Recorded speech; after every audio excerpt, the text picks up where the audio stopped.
Je suis devenue chirurgienne après que ma famille m'a traitée de bonne à rien. Aujourd'hui, ma sœur, mon ex-mari et mes parents sont furieux. Je suis la seule spécialiste capable de leur sauver la vie, mais je les ai orientés ailleurs. Bienvenue, ma famille. Si ce n'est pas déjà fait, abonnez-vous et dites bonjour dans les commentaires. Nous aimerions savoir d'où vous nous regardez. Poursuivons l'histoire d'aujourd'hui. Les néons de l'hôpital bourdonnaient au-dessus de ma tête alors que je me tenais devant la salle d'opération numéro 3, les mains encore tremblantes. Il était 2h47 du matin, et je venais de passer 14 heures à opérer en urgence une victime par balle.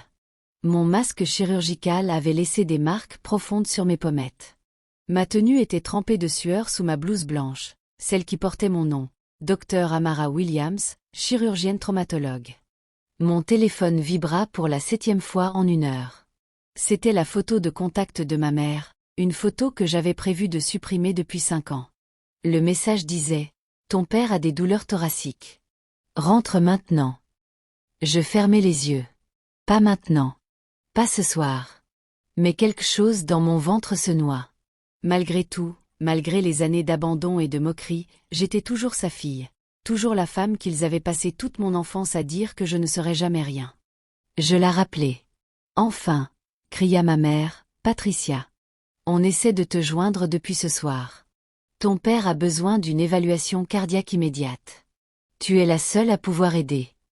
Maman, je viens de terminer une opération. Je suis épuisée. Avez-vous appelé le 911 ? Bien sûr qu'on a appelé le 911, espèce d'égoïste. Mais les médecins de l'année ne savent pas ce qu'ils font. On a besoin de toi. Tu es censé aider ta famille. » C'était là, la culpabilité, l'obligation, le poids du sang qui m'avait gardée prisonnière toute ma vie. J'ai raccroché et je les ai orientés vers le meilleur cardiologue de l'hôpital, le docteur Patterson, sous qui j'avais été formée, un homme à la réputation irréprochable. Mais en faisant cela, je sentis quelque chose se cristalliser en moi. Une ligne était en train d'être tracée.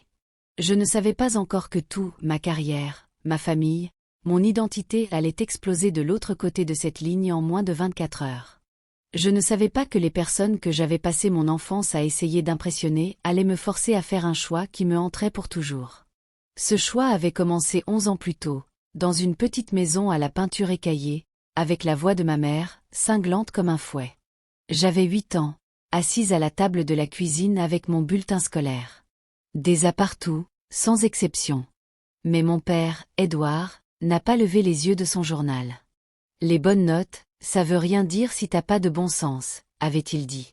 C'était sa phrase préférée.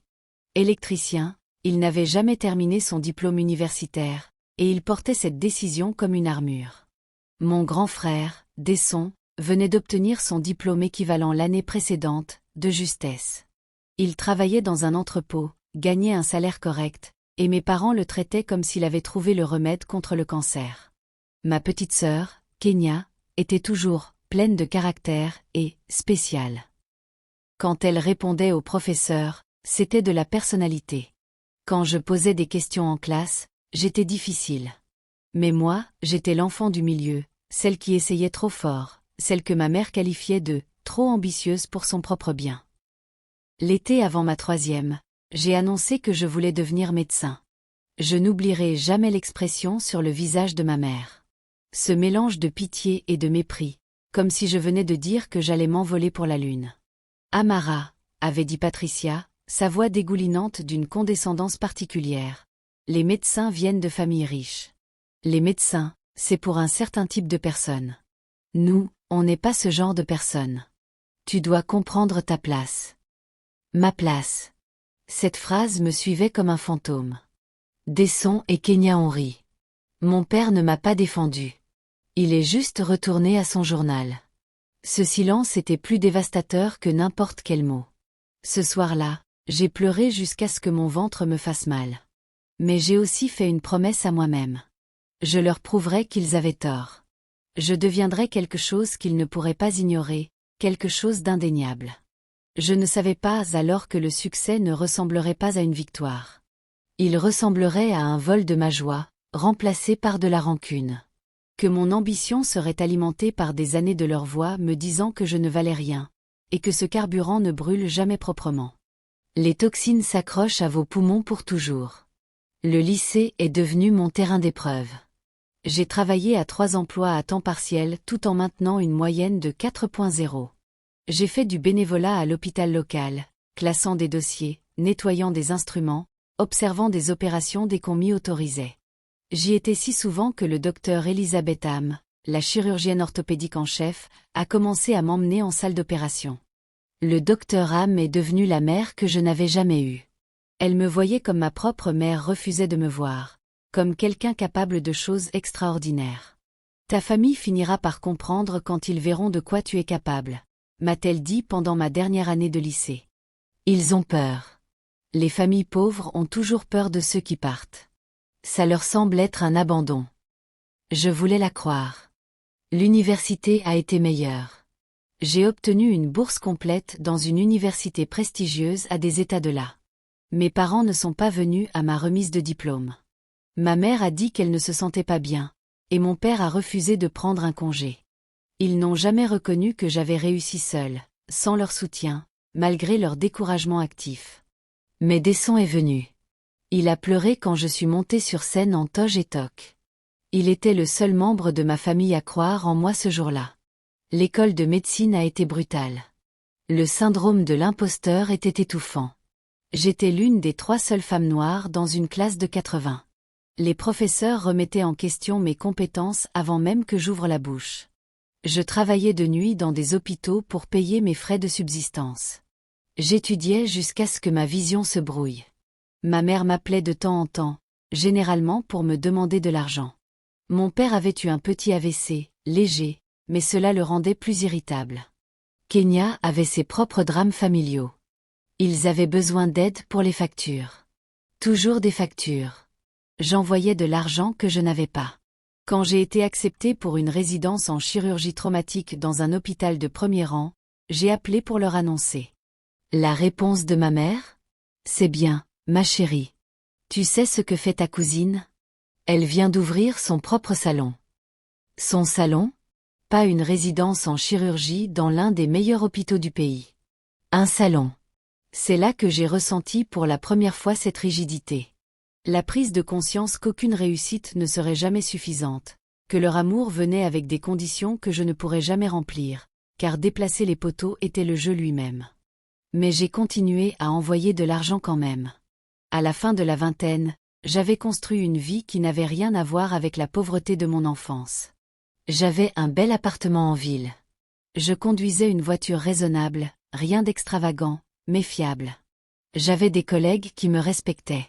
J'étais reconnue dans mon domaine comme brillante, motivée et d'une éthique irréprochable. Mais j'étais aussi profondément seule. J'avais épousé Edward Junior. Oui, il portait le nom de mon père. Oui, ça aurait dû être un signal d'alarme. J'avais 26 ans. Il était représentant pharmaceutique, avec un charme capable de remplir des stades et un noyau émotionnel entièrement fait d'autopréservation. Nous sommes restés ensemble 6 ans, mariés pendant 3. J'aurais dû voir venir le moment où il a commencé à me reprocher de trop travailler, à s'agacer des heures que je passais à l'hôpital, à m'accuser d'utiliser ma carrière comme une excuse pour ne pas être une vraie femme, pour lui. Le coup final est arrivé quand sa mère a eu une crise cardiaque. Il m'a supplié d'utiliser mes relations pour la faire admettre dans mon hôpital, de prendre son cas, de rester avec elle pendant l'opération. J'ai fait tout ce qu'il demandait, la faisant passer à travers un triple pontage avec brio. Elle s'est complètement rétablie. 6 mois plus tard, Edouard a demandé le divorce. Je ne peux pas être marié à quelqu'un qui a plus de pouvoir que moi, avait-il dit, ses mots exacts, comme si ma compétence était une attaque personnelle contre sa virilité. J'avais 29 ans, accompli au-delà de mes rêves d'enfant les plus fous, et absolument dévasté que mon succès n'ait pas suffi à sauver mon mariage. La réponse de ma mère quand je lui ai raconté ? Eh bien, c'est ce que tu mérites à être si concentré sur ta carrière. Pas un mot de sympathie. Pas un « je suis désolé que tu souffres ». Juste du reproche. Juste l'insinuation que, d'une certaine manière, ma résidence en chirurgie traumatique était responsable de l'insécurité de mon mari. C'est là que j'ai commencé à appeler moins souvent. C'est là que j'ai cessé de rendre visite. C'est là que j'ai commencé à construire une distance, brique par brique, entre moi et les gens qui m'avaient donné la vie mais ne pouvaient pas m'offrir d'amour. Je me suis jetée dans le travail. J'étais douée pour sauver des vies. Les vies étaient tellement moins compliquées que les familles. 3 ans après mon divorce, mon frère Desson m'a appelé au travail. J'ai failli ne pas prendre l'appel. J'étais sur le point d'entrer en chirurgie, mais quelque chose dans mon instinct m'a dit de répondre. « Amara, c'est maman », a-t-il dit doucement. « Elle a eu un AVC. Elle te demande. » Le monde a basculé. Malgré tout, malgré les années de mépris et de cruauté, je sentis quelque chose se fissurer dans ma poitrine. C'était toujours ma mère. Celle qui avait changé mes couches et m'avait tenue dans ses bras quand j'avais des cauchemars, avant qu'elle ne commence à me dire que je ne valais rien. « J'arrive dans 2 heures, ai-je dit. J'ai reprogrammé une opération. J'ai pris ma voiture et je suis retournée dans la petite maison à la peinture écaillée pour la première fois en 5 ans. Ma mère était en soins intensifs. L'AVC avait affecté son élocution, mais ses yeux étaient alertes quand je suis entrée dans la pièce. Elle a essayé de tendre la main vers moi. Son bras gauche pendait, inutile, à son côté. J'ai pris sa main droite. Elle était plus petite que dans mes souvenirs, plus douce. Pendant 3 semaines, je suis restée. J'ai coordonné ses soins. J'ai appelé des faveurs de neurologues avec qui j'avais été formée. Je me suis assurée qu'elle est la meilleure kinésithérapie. J'étais sa fille, pleinement, complètement, parce que c'est ce qu'on fait quand quelqu'un qu'on aime souffre. Mon père était reconnaissant. Il a même dit quelque chose qui ressemblait à des excuses, ce qui était le plus proche qu'il ait jamais été d'admettre les années de dommages qu'il m'avait infligés. Kenya s'est excusée pour s'être moquée de mes rêves au lycée. J'étais juste jalouse, a-t-elle dit. J'ai toujours été jalouse que tu sois partie. Pendant un instant, j'ai pensé que les choses pourraient être différentes. Peut-être que cette presque tragédie pourrait briser les vieux schémas. J'étais tellement naïve. Ma mère s'est bien rétablie. 6 mois de rééducation, et elle marchait à nouveau, bien que son élocution restait légèrement brouillée. Au moment de sa sortie, la gratitude s'était évaporée, remplacée par un sentiment d'attente. « Bien sûr que tu as aidé », m'a-t-elle dit un après-midi. « Tu es ma fille. C'est ce que font les filles. » Elle ne m'a pas remerciée. Elle n'a pas reconnu les opérations que j'avais reprogrammées, les nuits passées dans sa chambre d'hôpital, l'effort émotionnel de retourner dans un endroit que j'avais passé des années à fuir. Elle s'y attendait, tout simplement. Et j'ai réalisé que j'avais commis une erreur cruciale. En me montrant hautement, j'avais renforcé l'idée que je leur appartenais, que mon succès, mes compétences, mon temps, tout cela leur était dû dès qu'ils en avaient besoin. 1 an après l'AVC de ma mère, j'ai reçu un autre appel, cette fois de Kenya. « Edouard. Papa, il est aux urgences », a-t-elle dit, essoufflée. Il a eu une crise cardiaque massive. Amara, il ne pense pas qu'il va s'en sortir. Tu dois venir. Tu dois faire quelque chose. J'étais figée un instant. Mon père avait passé toute mon enfance à écraser mes rêves. Il avait été absent à chaque triomphe. Il était resté silencieux pendant que ma mère détruisait mes ambitions. Mais c'était toujours mon père. Je suis à 90 minutes, ai-je dit. J'arrive aussi vite que possible. Quand je suis arrivée aux urgences, mon père était préparé pour une cathétérisation cardiaque d'urgence. Son cardiologue était le docteur Patterson, le même que j'avais recommandé à ma famille après cet appel il y a des années. Il était excellent, certifié, expérimenté, mais ma famille m'a entouré dès que j'ai franchi les portes de l'ascenseur. « La voilà », a dit mon père faiblement, tendant une main reliée à une perfusion. La faiseuse de miracles. Ma fille brillante. Soudain, j'étais brillante. Soudain, j'étais sa fille. Soudain, je comptais. Ma mère était déjà sur moi. Amara va tout arranger. Amara va le sauver. C'est une chirurgienne. Elle peut tout faire. Maman, le docteur Patterson est son cardiologue. C'est le meilleur de la région. Votre mari est entre de bonnes mains. Mais toi, tu es meilleur, a-t-elle dit simplement. Tout le monde sait que tu es meilleur. Tu vas prendre son cas. Je suis chirurgienne traumatologue, pas cardiologue. Ce n'est pas ma spécialité. Les regards sur leur visage, cette trahison, comme si je venais d'annoncer que je refusais d'aider. Tu peux essayer, non ? a dit Kenya, désespéré. Amara, c'est notre père. Tu peux au moins essayer. C'est là que j'ai dit quelque chose que je pensais depuis des années mais que je n'avais jamais exprimé. J'ai passé toute ma vie à essayer de vous sauver des conséquences de vos propres actions. Je ne peux pas sauver quelqu'un d'une vie de tabagisme, d'alcool et de refus d'exercice. Le docteur Patterson peut lui offrir les meilleurs soins possibles. Ça suffit. Le silence qui a suivi était nucléaire. Le visage de ma mère est devenu rouge. Donc, tu le laisses mourir? Ton propre père? Je ne le laisse rien faire. Je fais confiance à son cardiologue pour faire son travail, ce que font les gens avec des limites saines. Desson s'est levé du coin où il était resté silencieux. Amara, peut-être juste. Non, pas toi aussi, lui ai-je dit. Mon père s'en est sorti. Le docteur Patterson a posé 2 stents. Il est sorti 5 jours plus tard. Mais quelque chose avait fondamentalement changé dans cette pièce quand j'ai posé cette limite. Ma famille me regardait comme si j'étais devenue une étrangère. Ou pire, comme si j'avais enfin confirmé ce qu'ils avaient toujours craint. Que j'étais froide, égoïste, que je me croyais trop bien pour eux. Ils n'avaient pas tout à fait tort. J'étais froide. Je devais l'être. La froideur était la seule chose qui m'avait gardé en vie dans un endroit où l'amour venait avec des conditions et des critiques. Mais ils ne comprenaient pas que je n'étais pas devenue froide malgré leur négligence. J'étais devenue froide à cause d'elle.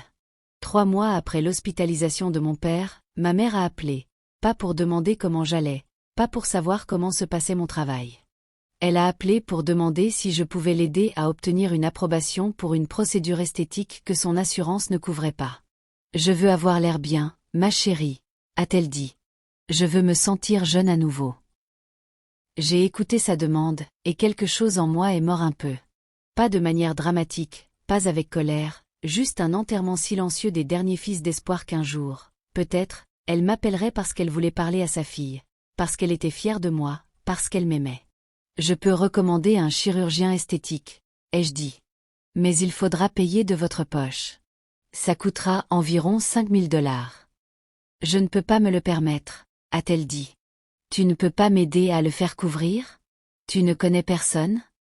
Maman, je suis chirurgienne traumatologue. Ce n'est pas vraiment mon domaine. Tu connais des médecins. Ils t'écoutent. Tu es intelligente. Tu peux trouver une solution.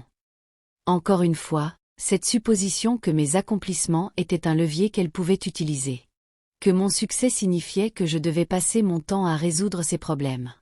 Je ne l'ai pas aidé. Je lui ai dit que je ne pouvais pas. J'ai ressenti la piqûre de sa déception. Et je me suis autorisée à la ressentir au lieu de me précipiter pour la réparer. C'était nouveau. C'était une guérison. Mais le vrai point de rupture est arrivé. J'étais au travail, en pleine consultation sur un cas de trauma, quand j'ai reçu un appel de Kenya. Mon frère Desson avait eu un accident de voiture.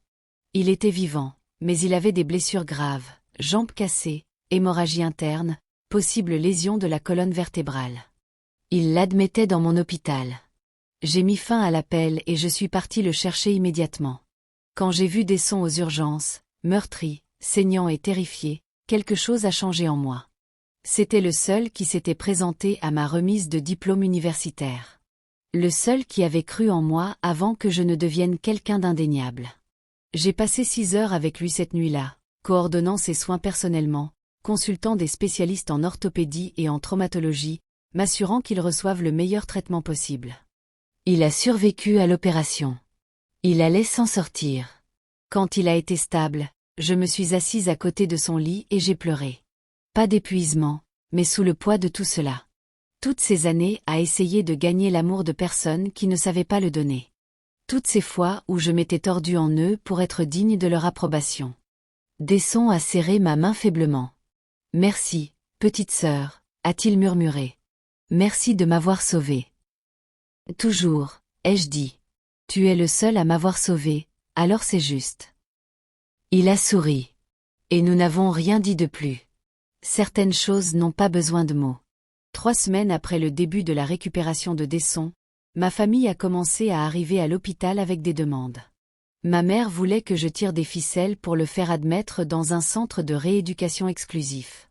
Mon père voulait que je fasse pression sur son chirurgien pour plus de médicaments contre la douleur, car il trouvait l'inconfort de Desson excessif. Kenya voulait que je convainque le kinésithérapeute de laisser Desson marcher plutôt que recommander. Chaque demande était enveloppée dans un langage de famille et d'obligation. Chacune semblait être un test pour voir si j'avais appris ma leçon, si j'étais prête à me remettre dans le rang. Quand j'ai refusé chaque demande, ils ont intensifié. Ma mère est arrivée à mon immeuble avec mon père et Kenya. Je ne leur avais pas donné l'adresse, donc Desson avait dû la mentionner pendant sa récupération. Ils m'ont entouré dans le hall comme s'il s'agissait d'une intervention. « Tu es difficile », a dit ma mère. Sa voix avait cette texture particulière de frustration mêlée de droiture que j'avais entendue toute ma vie. Desson reçoit d'excellents soins à l'hôpital. Son chirurgien est l'un des meilleurs du pays. Son chirurgien va bien, a interrompu mon père.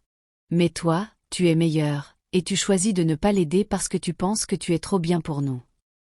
Ce n'est pas de ça qu'il s'agit. Alors de quoi s'agit-il ? A demandé Kenya. Et il y avait une véritable confusion dans sa voix. Amara, c'est notre frère. Tu es chirurgienne. Pourquoi ne ferais-tu pas tout ce que tu peux pour la famille ? Et c'est là que j'ai enfin dit ce que je préparais depuis 34 ans. Parce que la famille est censée signifier quelque chose, ai-je dit doucement. La famille, c'est censé être se soutenir, croire les uns en les autres, ne pas juste extraire des ressources quand on en a besoin et n'offrir que des critiques quand on n'en a pas. Ma mère a tressailli comme si je l'avais frappée. J'ai eu un AVC, a-t-elle dit. Et tu es venu pour moi. Tu étais là. J'étais là parce que tu souffrais, ai-je dit. Pas parce que tu avais gagné ma loyauté. Et tu sais quoi ? Dès que tu as récupéré, tu es revenu à me traiter comme si je te devais quelque chose. Comme si mon existence devait être au service de tes besoins. Ce n'est pas juste, a dit mon père. Sa voix était basse, dangereuse, celle qu'il utilisait quand il allait dire quelque chose destiné à blesser. Tu as raison, ai-je dit. Ce n'est pas juste. Ce n'est pas juste que j'ai dû travailler à 3 emplois au lycée pendant que tu me disais que mes rêves étaient impossibles. Ce n'est pas juste que je sois entrée en école de médecine et que tu ne l'aies même pas reconnu. Ce n'est pas juste que la seule fois où tu m'as montré de la fierté, c'est quand je pouvais utiliser mes réussites pour vous aider. Le couloir semblait plus petit, l'air plus épais. Alors, qu'est-ce que tu dis ? A demandé ma mère. Et je pouvais entendre la peur sous sa colère.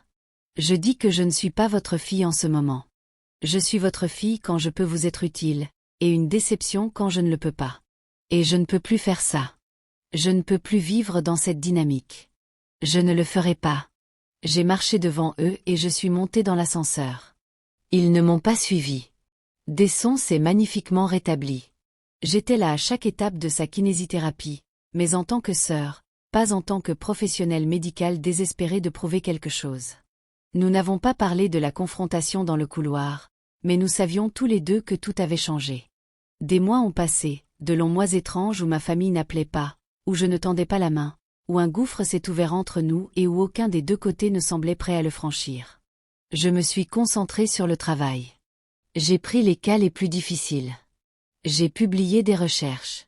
J'ai commencé à encadrer de jeunes chirurgiens, et j'étais implacable sur une chose. Je m'assurais qu'ils comprennent que l'ambition et le respect de soi ne sont pas mutuellement exclusifs. Le docteur Ham, mon ancienne mentor, m'a contacté un jour. Elle avait entendu parler de mes drames familiaux par les ragots de l'hôpital, il y a toujours des ragots, et voulait m'emmener déjeuner. Tu fais ce qu'il faut, m'a-t-elle dit devant des salades qu'on a à peine touchées. Poser des limites avec des personnes toxiques, c'est toujours la bonne chose à faire. Mais je sais que ça ne semble pas juste, n'est-ce pas ? J'ai l'impression de les trahir, ai-je admis. Comme si je les abandonnais, comme ils pensent que je les ai abandonnés en partant. Ils t'ont abandonné en premier, a-t-elle dit doucement. Quand tu avais 8 ans et que tu leur as dit que tu voulais être médecin, ils t'ont abandonné à l'instant où ils ont décidé que ta valeur dépendait de ton utilité pour eux. J'ai hoché la tête, mais la culpabilité vivait toujours dans ma poitrine comme une pierre. La chose la plus difficile avec les limites, a continué le docteur Ham, c'est qu'elles exigent que tu laisses les gens affronter les conséquences de leurs propres choix. Ta mère a eu un AVC à cause de son régime, de son stress, de ses choix de vie, pas parce que tu n'étais pas là pour l'empêcher. Ton père a eu une crise cardiaque pour les mêmes raisons. Ce ne sont pas tes échecs. Ce sont les résultats de leurs décisions. Mais s'il meurt? Ai-je demandé, et la question m'a surprise par sa brutalité. Alors tu feras ton deuil, a-t-elle dit simplement. Mais tu feras ton deuil en tant que personne qui les a aimés selon tes propres termes, pas en tant que personne qui s'est sacrifiée sur l'autel de l'obligation familiale. C'était le meilleur conseil qu'on m'ait jamais donné. Mais savoir qu'on fait le bon choix ne rend pas la solitude plus facile. 15 mois après ma confrontation avec ma famille dans mon immeuble, ma mère a appelé mon téléphone professionnel à l'hôpital. Pas mon téléphone personnel, mon téléphone professionnel. Le message était urgent, marqué comme venant d'un proche de patient. Je l'ai rappelé, le cœur battant. Ma première pensée était que mon père était mort. La seconde, que quelque chose était arrivé à Desson. Amara, a dit ma mère, et sa voix était petite, plus petite que je ne l'avais jamais entendue. J'ai besoin que tu m'écoutes très attentivement. Que s'est-il passé? Quelqu'un est blessé? Kenya est malade, a-t-elle dit. Vraiment malade. Elle est allée chez le médecin la semaine dernière à cause de douleurs dorsales, et ils ont trouvé quelque chose. Amara, ils ont trouvé un cancer. Cancer du col de l'utérus, stade 3. Mon monde s'est arrêté. Kenya avait 31 ans. Elle avait 2 enfants, Edward Jr. et Asha, âgés de 8 et 6 ans. Elle avait passé des années à minimiser mes réussites, à rivaliser avec moi pour l'attention de mes parents, à me traiter comme si j'étais fondamentalement indigne de confiance. Mais c'était toujours ma sœur. Où est-elle? Ai-je demandé. Quel hôpital? Ma mère me l'a dit. Ce n'était pas mon hôpital. C'était de l'autre côté de la ville. Elle a besoin d'un spécialiste, a dit ma mère. Le meilleur oncologue gynécologique de l'État. Et j'ai appelé partout, et tout le monde dit que c'est toi. Tout le monde dit que le docteur Williams est la meilleure dans son domaine. Maman, je suis chirurgienne traumatologue. Ce n'est pas ma spécialité. Je sais ce que tu es, a-t-elle interrompu. Et il y avait quelque chose de différent dans sa voix. Quelque chose comme du désespoir. Et je sais que tu es en colère contre nous. Je sais qu'on n'a pas été bon avec toi. Mais Kenya est ma fille. C'est ta sœur. Et si quelqu'un peut la sauver, c'est toi. J'aurais dû l'orienter vers un véritable oncologue gynécologique. Il y en avait plusieurs excellents dans l'État, probablement meilleurs que moi pour traiter le cancer du col de l'utérus. Mais Kenya était ma sœur. Et malgré tout, malgré les années de distance et de ressentiment, je ne pouvais pas refuser. Je suis allée la voir cet après-midi-là. Kenya était dans un lit d'hôpital, paraissant plus petite qu'elle ne l'avait jamais été. Ses cheveux étaient enveloppés dans un foulard. Elle portait une blouse d'hôpital qui la faisait ressembler à une enfant de 12 ans. Amara, a-t-elle dit en me voyant, et elle a commencé à pleurer. Salut, ai-je dit, et j'ai pris sa main. Ça va aller. On va te donner les meilleurs soins possibles. J'ai peur, a-t-elle murmuré. J'ai tellement peur. Je suis restée avec elle cet après-midi-là. J'ai examiné ses images. J'ai consulté ses médecins. Et contre tout jugement professionnel qui me disait que ce n'était pas mon domaine, j'ai accepté de coordonner ses soins oncologiques aux côtés de sa spécialiste désignée, le docteur Rachel Monroe. Le docteur Monroe était excellente. Elle avait un taux de survie à 5 ans de 72% pour le cancer du col de l'utérus de stade 3, meilleur que la moyenne nationale. Elle avait le respect de tous les médecins de son domaine. C'était exactement ce dont Kenya avait besoin. Mais Kenya ne voulait que moi. Tu es ma sœur, avait-elle dit quand je lui ai expliqué les qualifications du docteur Monroe. Tu me connais. Tu te soucies de moi. Je veux que ce soit toi qui sois en charge. Je ne suis pas oncologue, avais-je expliqué. Mais tu seras là, a-t-elle dit. Tu t'assureras que j'ai tout ce dont j'ai besoin. Tu t'assureras qu'il n'abandonne pas.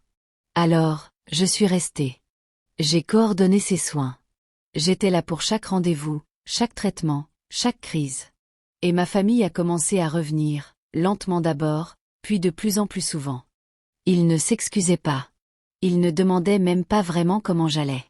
Mais ils étaient là, et ils étaient reconnaissants.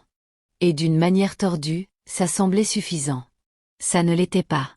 Je ne le savais pas encore. Le traitement de Kenya était brutal. Elle a enduré la chimiothérapie, la radiothérapie, la chirurgie. Il y a eu des complications. Il y a eu des moments où nous ne savions pas si elle allait s'en sortir. Mais elle s'est battue. Et j'étais là à chaque instant. Ma famille m'a regardé rester au chevet de Kenya pendant des gardes de 16 heures. Ils m'ont vu plaider pour elle quand de nouveaux symptômes apparaissaient. Ils m'ont vu lui tenir la main pendant qu'elle vomissait à cause de la chimio. Ils m'ont vu redevenir ce que j'avais juré de ne plus jamais être, complètement investi dans leur sauvetage. 2 ans après le début de son traitement, alors que Kenya approchait de ce qui semblait être une rémission, mes parents ont convoqué une réunion familiale. Nous tous, Desson, Kenya, mes parents et moi, assis dans le salon de mes parents un samedi après-midi. Il faut qu'on parle de quelque chose d'important, a dit mon père. Il parlait différemment depuis sa crise cardiaque, plus lentement, avec plus d'intention. L'assurance de Kenya ne couvre pas toutes ses factures, a poursuivi ma mère. Il y a des traitements expérimentaux qui ne sont pas encore approuvés par la FDA, et des voyages pour voir des spécialistes hors de l'État. Il faut qu'on trouve comment payer tout ça. De combien parle-t-on? Ai-je demandé. Environ 200 000 $, a dit mon père doucement. Mon souffle s'est coupé. On sait que tu as des économies, a dit ma mère. On sait que tu gagnes bien ta vie, et on sait que Kenya a besoin qu'on soit là pour elle. On a besoin que tu sois là pour elle. Il y a eu un long silence. On ne te demande pas de tout payer, a dit Desson, essayant d'adoucir ce qui était essentiellement une demande de vider mes économies. On va tous contribuer ce qu'on peut, mais tu gagnes le plus, et Kenya est ta sœur. J'ai déjà dépensé plus de 50 000 $ pour ses soins, ai-je dit doucement. J'ai pris un congé de travail. J'ai reprogrammé des opérations. Je lui ai donné mon temps, qui vaut en réalité plus que de l'argent. On sait, a dit ma mère, et on est reconnaissant. Mais la gratitude ne paie pas les factures médicales. J'ai regardé Kenya. Elle fixait le sol. Est-ce que tu me demandes de faire ça? Lui ai-je demandé directement. Elle n'a pas croisé mon regard. Je ne sais pas quoi faire d'autre, a-t-elle dit doucement. À cet instant, j'ai compris ce qui se passait vraiment. Chaque fois que je m'étais présentée pour eux, chaque fois que j'avais choisi l'obligation familiale plutôt que mon propre bien-être, ils avaient intériorisé le message que j'étais responsable d'eux. Pas seulement émotionnellement, mais littéralement. Que mon succès leur appartenait, et que mes ressources étaient à leur disposition. Je ne peux pas faire ça, ai-je dit. Je ne peux pas être votre filet de sécurité financier. Je ne le ferai pas. Les visages de mes parents se sont figés. Kenya a commencé à pleurer. Donc, tu laisses ta sœur mourir? A demandé mon père, et sa voix était si froide, si certaine de ma culpabilité que j'ai presque cru en lui. Non, ai-je dit. Je la laisse vivre avec les conséquences de ses propres choix. Je vous laisse tous vivre avec les conséquences de vos choix, et je prends enfin soin de moi. Je me suis levée et je suis partie. En quittant la maison, j'ai entendu ma mère dire « Je n'arrive pas à croire qu'elle nous fait ça après tout ce qu'on a fait pour elle. » Tout ce qu'ils ont fait pour moi? Comme m'avoir élevée avec cruauté, écrasé mes rêves sous leur peur et leur pauvreté, et attendu que je résolve leurs problèmes. Je suis rentrée chez moi, et je n'ai pas pleuré. Je me sentais juste vide, comme si quelque chose s'était enfin brisé en moi et ne pouvait pas être réparé. 6 mois plus tard, j'ai reçu un appel de Desson. Kenya avait pris un tournant pour le pire. Le traitement expérimental avait échoué. Le cancer s'était propagé à son foie. Je savais ce qui allait arriver, et je suis devenue engourdie. Amara, je sais que tu es en colère, a dit Desson prudemment. Mais elle te demande. Elle veut te voir. Je ne voulais pas y aller. J'étais fatiguée d'être nécessaire, fatiguée du cycle d'espoir et de déception, de me présenter juste pour être traitée comme si je leur devais quelque chose. Mais j'y suis allée quand même. Kenya était en soins palliatifs. Elle avait peut-être 3 semaines devant elle, selon ses médecins. Elle avait perdu presque tous ses cheveux, beaucoup de poids. Elle était presque translucide, comme si elle devenait déjà un fantôme. Quand elle m'a vue, elle a pleuré. « Je suis tellement désolée », a-t-elle dit. Sa voix n'était qu'un murmure. « Je suis tellement désolée qu'on n'ait pas été meilleur avec toi. Je suis tellement désolée de ne pas avoir été une meilleure sœur. » J'ai pris sa main, et pour la première fois en années, j'ai laissé moi aussi couler mes larmes. « Je suis désolée de ne pas avoir pu te sauver. ai-je dit. Tu m'as sauvé pendant ces 2 dernières années, a-t-elle murmuré. Tu étais là. Tu t'es battu pour moi. C'était tout. Elle est morte 3 semaines plus tard, un mardi matin en mars. J'étais là. Desson était là. Mes parents étaient là. Et ils étaient dévastés d'une manière que je n'avais jamais vue auparavant. Pas en jouant la comédie du deuil, mais réellement brisés par lui. À l'enterrement, ma mère s'est approchée de moi. Elle semblait avoir vieilli de 10 ans. Je veux que tu saches quelque chose, a-t-elle dit. Je veux que tu saches que tu étais brillante. Tu l'as toujours été. Et j'avais peur de ça. J'avais peur que tu nous quittes et que tu ne reviennes jamais. Alors, j'ai essayé de t'abaisser. J'ai essayé de te rendre petite, parce que les filles petites restent près de leur mère. Je n'ai rien dit. Il n'y avait rien à dire. La prise de conscience était arrivée trop tard. Elle était arrivée dans une chambre d'hospice avec une femme mourante, et ça ne pouvait rien changer. Je t'aime, a-t-elle dit. Je sais, ai-je répondu. Mais je ne pense pas que ça ait jamais vraiment suffi. Ça fait 1 an que Kenya est morte. Le deuil est compliqué. Il est mêlé de culpabilité, de colère, d'amour et de soulagement. Certains jours, je peux à peine respirer sous son poids. D'autres jours, je ne ressens rien du tout. Mes parents vieillissent plus vite maintenant. Le cœur de mon père s'est affaibli. Ma mère a des problèmes de mémoire. Un déclin cognitif précoce, pense-t-il. Desson m'appelle tous les dimanches, et je prends les appels, mais nous parlons surtout de ses enfants, de son travail, de sa vie. Nous ne parlons pas de notre famille. J'ai posé de nouvelles limites. J'envoie de l'argent à mes parents pour leurs soins médicaux, leur hypothèque, leurs besoins.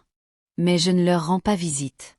Je ne reste pas avec eux pendant leurs opérations. Je recommande des médecins et des spécialistes, mais je ne coordonne pas leurs soins. J'ai tracé une ligne, et je me tiens d'un côté de celle-ci. C'est solitaire ici, de ce côté, mais c'est aussi calme. C'est aussi à moi. Je guide maintenant de jeunes chirurgiens, en particulier des jeunes femmes de couleur qui entrent en médecine avec cette même désespérance de prouver quelque chose. Je leur dis, prouvez-le à vous-même d'abord. Prouvez-le au travail. Parce que le prouver aux gens qui ont douté de vous ne sera jamais suffisant. Ils ne me croient pas toujours. Moi non plus, je n'y croyais pas. Pas avant d'avoir passé 34 ans à chercher la validation de personnes qui ne pouvaient pas me la donner. La cruelle ironie, c'est que je suis devenue tout ce qu'ils disaient que je ne pouvais pas être. Je suis devenue médecin. Je suis devenue brillante. Je suis devenue indéniable. Mais dans le processus de devenir ces choses, j'ai dû devenir quelqu'un qu'ils ne reconnaîtraient pas. Quelqu'un qui ne pouvait pas être plié à leur volonté. Quelqu'un qui comprenait que l'amour, le vrai amour, ne devrait pas ressembler à une transaction. Quand ma mère a appelé le mois dernier pour dire que mon père avait à nouveau des douleurs thoraciques, j'ai ressenti cette traction familière, ce poids ancestral qui essayait de me ramener dans le schéma familier de sacrifice et de ressentiment. Appelez le 911, ai-je dit. L'ambulance sait où l'emmener. Amara, s'il te plaît. J'ai raccroché. L'équipe du docteur Patterson a géré son cas. Mon père allait bien. Quelques stents de plus, une autre sortie. Un autre rappel que je ne peux pas sauver les gens d'eux-mêmes. Ce que j'ai appris, c'est ceci. Vous pouvez accomplir tout ce qu'ils disaient impossible. Vous pouvez réussir au-delà de toute mesure. Vous pouvez guérir des maladies, sauver des vies, accumuler des distinctions qui tapissent vos murs. Mais rien de tout cela n'a d'importance si les gens pour qui vous le faites ne sont jamais satisfaits. Et parfois, le plus cruel, c'est qu'ils mourront avant d'apprendre à être satisfaits. Ils emporteront leur refus de voir votre valeur dans la tombe.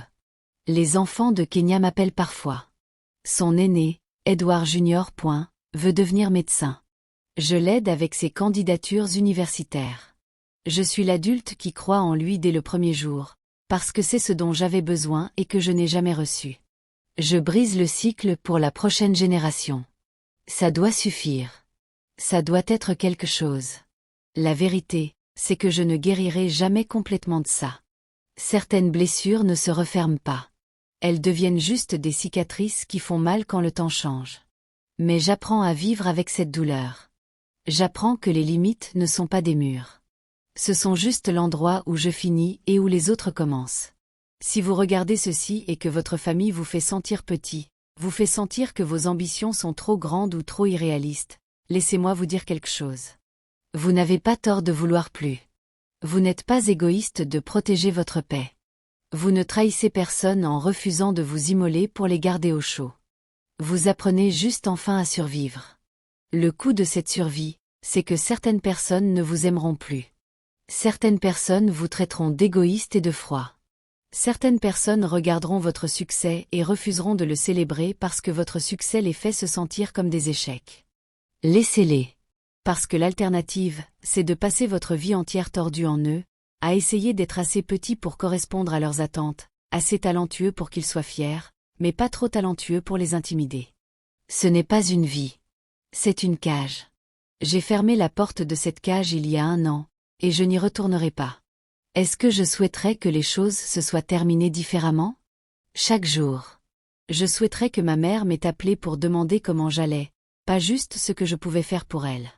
Je souhaiterais que mon père soit venu à un seul de mes moments importants. Je souhaiterais que Kenya ait vécu pour devenir la femme qu'elle essayait de devenir. Mais les souhaits ne changent rien. Les actions, si. Et mon action maintenant, c'est la préservation radicale de moi-même. C'est dire à mes parents que je les aime, mais que je ne peux pas être leur fille comme ils en ont besoin.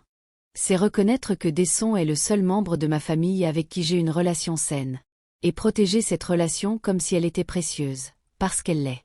C'est savoir que quand mes parents mourront, et ils mourront, plus tôt que tard, je ferai leur deuil.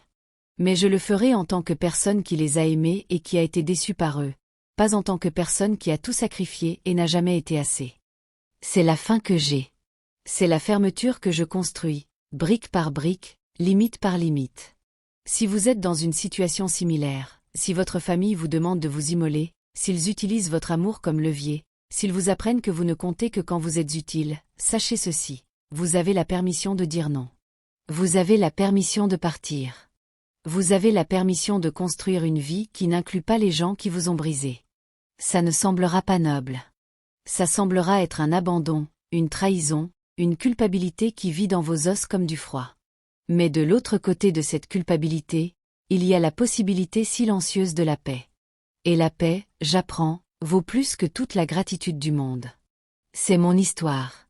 C'est ma vérité. Et si elle vous a aidé à comprendre que vous n'êtes pas seul dans ce genre de douleur particulier, alors la mort de Kenya, mes années de lutte, et la cruauté de ma famille ont signifié quelque chose. Elles ont signifié quelque chose parce qu'elles vous ont aidé à voir que vous méritez mieux. C'est tout ce que nous pouvons vraiment faire. Survivre à nos propres histoires et aider quelqu'un d'autre à survivre à la sienne. Repose en paix, Kenya. Je prends soin de tes bébés. Je prends soin de moi. Et peut-être, enfin, c'est assez.